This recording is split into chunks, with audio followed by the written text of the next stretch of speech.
Good evening. My name is Dr. David Doman, and welcome to a special remote edition of Housecall. Tonight's program will focus on COVID-19 pandemic right here in Montgomery County.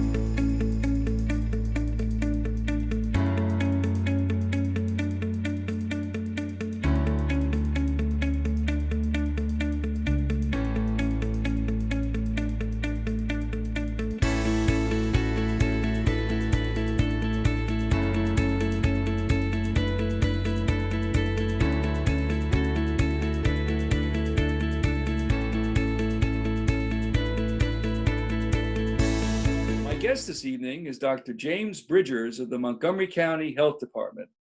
Dr. Bridgers, welcome to Housecall. Good evening, Dr. Doman, and thank you for inviting me to Housecall this evening. Great to have you. So briefly, tell our viewers what are the latest statistics as of today's taping, April 15th, 2020, about the COVID-19 pandemic in Maryland and specifically in Montgomery County. Sure, Dr. Doman. I will share a couple of brief stats with you. Within the state of Maryland, there are about 10,032 cases, which is up from 9,472 cases yesterday, which is about a 6% increase or about 560 more cases. The deaths also increased. There are about 349 deaths with 47 since yesterday, which is a 15.6% increase. Hospitalizations, as of today, are 2,321 cases, which is up about 199, which is 9.3%. And the most telling part is that there have been no changed individuals released from isolation, so that has remained constant. Specifically within Montgomery County, we saw an increase of about 100 cases. It was 1,833 cases yesterday with 44 deaths, which is 14% increase. Now, within that count, throughout the county, we have about 33 deaths in females and 31 deaths in males. So as you can see, there are more females who have tested positive for COVID-19. And of those cases of deaths by ethnicity and race, there were more in the African-American community, which was about 3,724 cases to date, 139 deaths, with 13 recent deaths. So those are the current stats that we're tracking, and those data are provided by the Maryland Department of Health to our health department. Very sobering. One thing I've noticed when they've described the recent data for Maryland, the district, and Virginia, is consistently Maryland has higher numbers than Virginia. Do you think that just reflects the fact that this pandemic is slowly working its way down the East Coast, or rather there is some differences in risk factors, one state to another? Well, I think it's a combination of both risk factors and community spread. I think when I looked at some of the numbers, some of the data early this morning, I think Maryland had more residents per capita. Virginia is second, and then the District of Columbia is third. That coupled with the number of individuals across all demographics, we're finding higher incidences in African Americans, and we're looking at those data now. We're working with the African American Health Program within the county to address some of those health disparities and access to testing. And so that coupled with all of the numbers, we're really taking a deeper dive to kind of look at decreasing the spread. And the governor mentioned in his order that, originally when we had the first 3 cases a little over a month ago, they were travel related. Now the cases are significantly community spread, which is why we repeatedly encourage folks to practice social distancing, to wash their hands more often than not, or every time they come in contact with the surface, and to avoid any exposure or mitigate any risk. The social distancing is certainly a very important practical recommendation. But how practical is it if, because of social circumstances, large families are living together in close quarters and one or more of them is infected? Well, Dr. Doman, we looked at, I think that there was a case that we use as a case study, and it was in Chicago where I believe there was a birthday party and a large significant number of individuals were infected. So using the CDC guidelines coupled with the Maryland Department of Health, we're looking at self-monitoring, self-quarantining, and self-isolation. If you feel sick and you have other members, we're asking individuals to separate themselves from their family members to mitigate any risk, to clean surfaces more often than not, to have a dedicated space if possible. And we recognize that some spaces won't allow a separate bathroom facility or an individual to, have a separate dining area, but we're asking individuals to isolate themselves to ensure that they don't infect others in their home. Personally speaking, I have a 91-year-old mother-in-law who I care give. She was recently released, and some of the practices that we put in place is that she's been isolated for at least 72 hours, because we know that the latent period of 2 to 5 days is pretty much what we're seeing consistently, or within 48 hours. So there are certain practices that we can share with individuals to self-isolate, which is different from self-quarantine. If you're self-quarantine, you're staying at home for a longer period, 14 days, you're doing self-monitoring, you're checking your temperature more often, you're contacting your primary care physician if you have a fever of 100.4 or higher, and it may be slightly lower in older individuals. If you have problems breathing, if you have congestion, and I'm not referring to the seasonal allergies or other respiratory or upper respiratory illnesses that one may have. But these are lower respiratory illnesses, like in your lower chest, and you feel pressure and or some discomfort. Those are the times that you would want to contact your primary care physician to share with them your symptoms, and then try to get a means to test it. You want to make sure that if individuals are coming to visit and you feel sick, you want to discourage them from coming to visit, because you want to know individual and those individuals who are visiting you, and to reduce the spread or transmission of the virus. Now, you mentioned some of the risk factors for which, unfortunately, the African American community appears to have a higher risk of developing this infection. But I will mention parenthetically, as a gastroenterologist, that years ago, when we dealt with a different viral infection, hepatitis C, Yes. we found that members of the African American community had a lower response rate to interferon products compared to other ethnic groups. This begs the question whether there may be also a genetic factor here. Has there been any preliminary research looking at different genetic differences in our immune systems that may make one ethnic group more susceptible than another?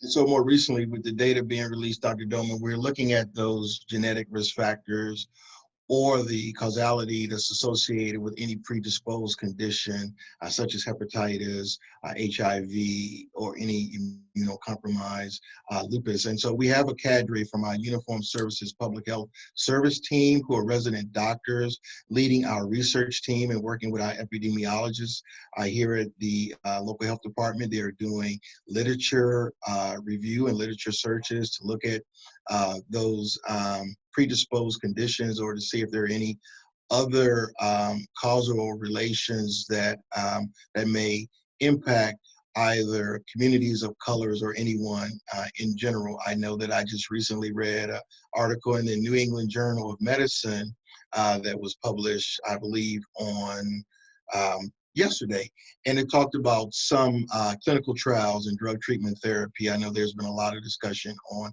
hydrochloroquine or chloroquine, or the Hydroxychloroquine. Yes, and the clinical trials indicate that yielded negative results.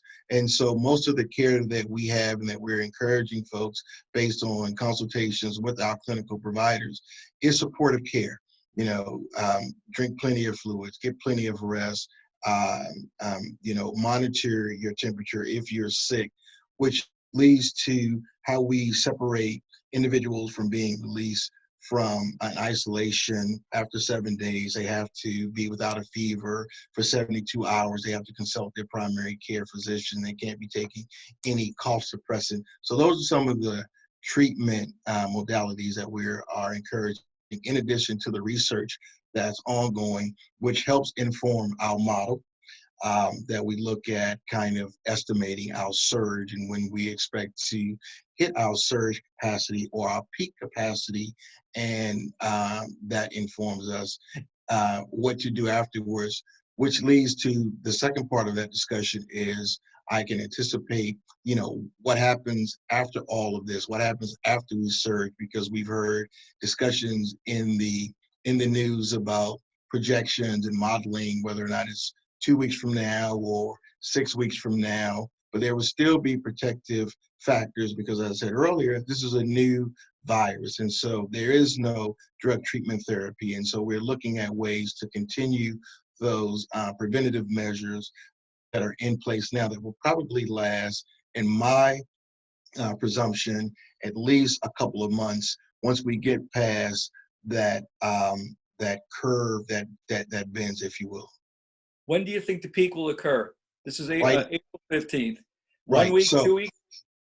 So yes, so we're looking at a 2 to 6 week period. Early on in 2 weeks, some models have us peaking in the next, you know, 5 to 7 days. Some models have us peaking in 3 weeks. We began using the UPenn model. We have epidemiologists and researchers supporting our epi team here from George Washington and the University of Maryland and other Johns Hopkins and other area hospitals. And so we don't know. What we're doing now is we're looking at those peak cases. If our peak cases start to plateau and level off and we see a decrease, in my conversation with Dr. Gales this afternoon, we talked about hospitalization rate, which really drives our surge capacity or our peak capacity to ensure that we have enough beds to handle those individuals who are symptomatic and require intensive care. And so we've seen that reduce over the past couple of days. The governor mentioned that during his press conference this afternoon. And so we're seeing a slight decrease, but we don't want to, you know, kind of generalize that to a decline in cases. As the number of cases, as the number of test kits become available, which was a challenge a month ago, we're going to see the number of cases, or we anticipate on seeing the number of cases increase. And so we need to manage that, whether or not those are mild cases or severe cases, which would require hospitalization. Now, the projected number of beds that we've targeted is between 200 to 500 beds based on the various models. As we begin to decline based on our epi team and what our clinical staff is telling us, we may not need to have as many beds. With that said, we've been working with the Maryland Department of Health, who's really taking over some of the initial work that we've done with handling our surge capacity or our peak capacity and looking at the hospitals. Washington Adventist Hospital in Tacoma Park has been the structural facility that's been identified by the state with up to 200 beds. The state made a choice to look at various hospitals that would have the physical location as opposed to building a tent hospital, if you will. Fort Washington Adventist Hospital did a surge building, if you will, but that would probably be the only surge building that we see in the area. I know the governor mentioned the Baltimore Civic Center, I believe. So those are some of the area surge hospitals. And then in East County, Laurel Hospital is scheduled to reopen with about 300 to 400 beds, and that's scheduled to open at the end of the month. So James, I'm going those, to stop you right there for a moment. We're going to pause briefly for a public service announcement. More thank with you. Dr. James Bridgers discussing COVID-19 pandemic right here in Montgomery County. We'll be right back. If you are older, especially if you depend on others for care, this pandemic can feel overwhelming. Fear and uncertainty can impact your mental health and ultimately your physical health as well. Know the symptoms of anxiety or depression and don't let the news stress you out. Turn it off sometimes and just breathe. There are online resources to support you through this. Brought to you by the Maryland Departments of Health and Aging. We're back. My guest is Dr. James Bridgers of the Montgomery County Public Health Department, and we are discussing COVID-19 right here in Montgomery County. Dr. Bridgers, before we pause for the break, you were discussing the projected peak of this pandemic in Montgomery County. Let's go on to discuss hospital preparation for the upcoming peak. In particular, let's look at all 6 hospitals in Montgomery County. What is their preparation in terms of ICU beds? That's a great question, Dr. Doman. All 6 of the hospitals have been in conversations with the health department and the Maryland Department of Health at least twice weekly. The numbers that we are receiving from the hospitals total 1,239 total beds. All of the 6 hospitals are realigning the number of ICU beds to accommodate any projected surge, which we are providing with them on a weekly basis. I don't have the specific breakdown by each hospital as far as the number of ICU beds, but I know of that 1,200 bed count that we've been provided, we can expect a significant number of those beds dedicated to a surge, if you will. We've shared with them based on those hospitals, based on the strategic national stockpile that we receive from the feds and other personal protective equipment that we have here at the health department, 83,000 plus N95 masks and other kits. The county has invested in addition to what the state may provide, 50 additional ventilators, which would help with the surge. And so we're compiling all of the PPE and ventilators through a donation site, and I'll share that site with you now. If there are vendors or donors or individuals who have medical equipment or PPE that they would like to share with the county, please contact us through Procure, Procure, at montgomerycountymaryland.gov. If there are donors, donations at montgomerycountymaryland.gov. And if there are particular requests from your viewers this evening, and there are healthcare providers and they need PPE, they can make the request to the Montgomery County Health Department at pper.phepr@montgomerycountymaryland.gov. So those 3 websites will assist us with handling any surge or any peak capacity that we may model and or project. It will help us increase the PPE that's much needed for those healthcare professionals who will support any peak or surge capacity. It will also afford us yet another avenue or vehicle to receive donor items if necessary, and it will provide us with other vendors that we may be able to procure other medical equipment. Are you worried about any of the hospitals in particular in terms of their current capacity to absorb these patients? No, based on the conversation that we had earlier today, all of the 6 hospitals are in good shape. We're looking at those zip codes where we had in the Silver Spring Hospital, and we're working with Holy Cross to look at their specific needs to handle any of those cases. But I must share that those cases were based on, there were 330 odd cases based on 175,000 people, and I believe the number was 0.02%. Nevertheless, we want to anticipate any additional needs as individuals get tested and we expand our capabilities to provide test kits and make those test kits available in the community. All right, well, you mentioned test kits, so let's transition to that. Yes. Our viewers by now have heard or seen on TV all these discussions about testing, and there appears to be two general categories. One is these nasal swabs, and the other one is blood tests. Explain to our viewers what is the difference between a nasal swab test and a blood test.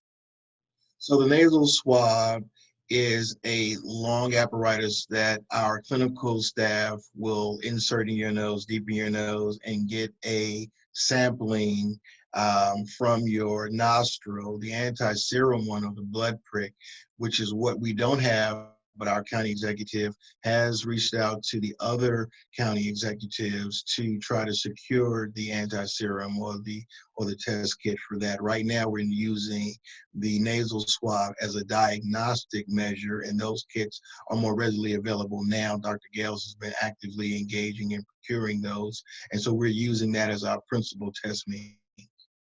And to amplify for the viewers, the nasal swab actually detects the virus.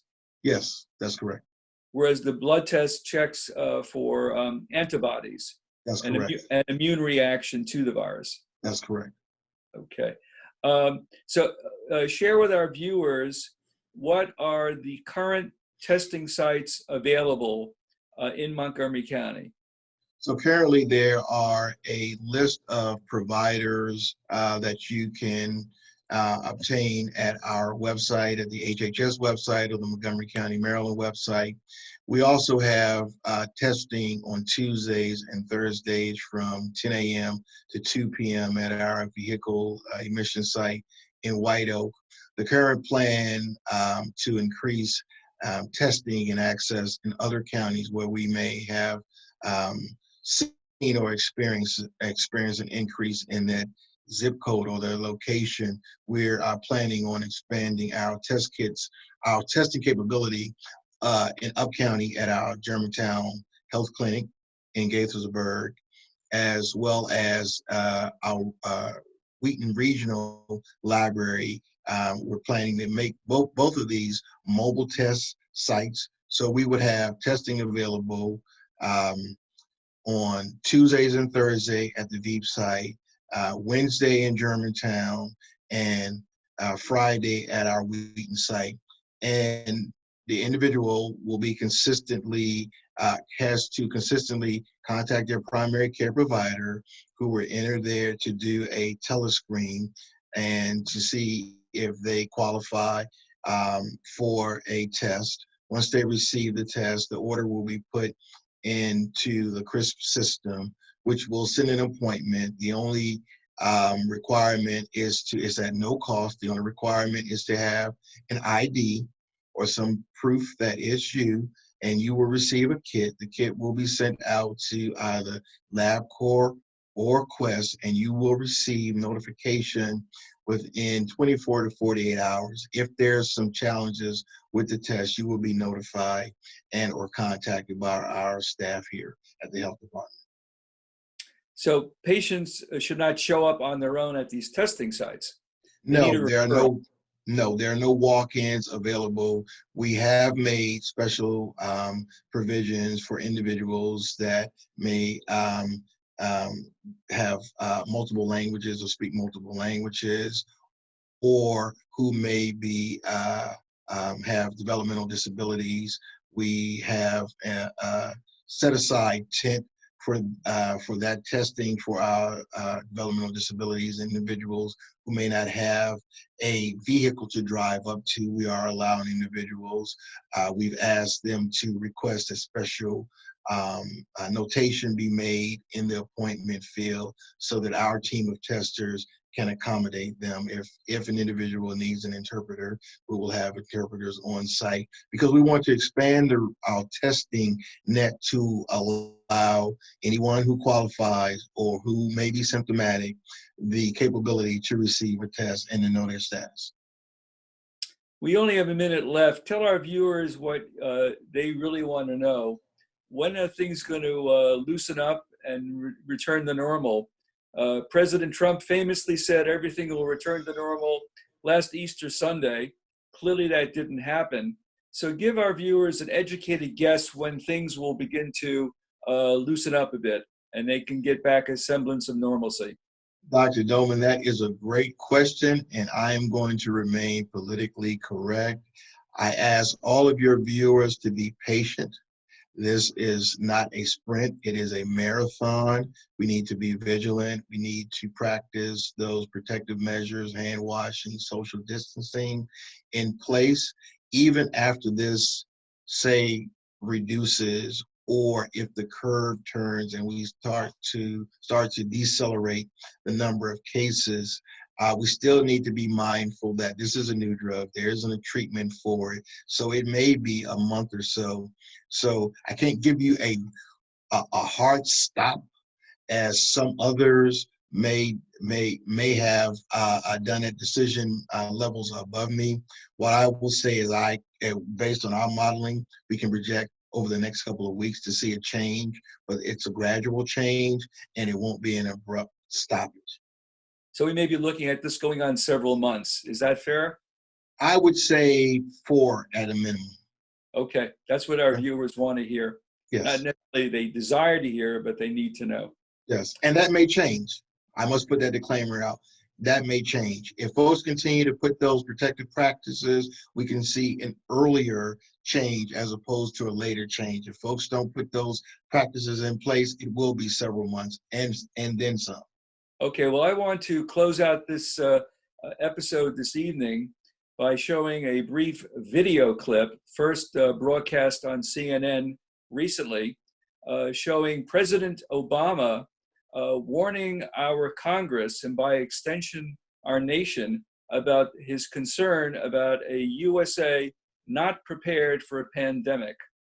I would ask our viewers to watch this video clip and compare and contrast it with the current Trump White House.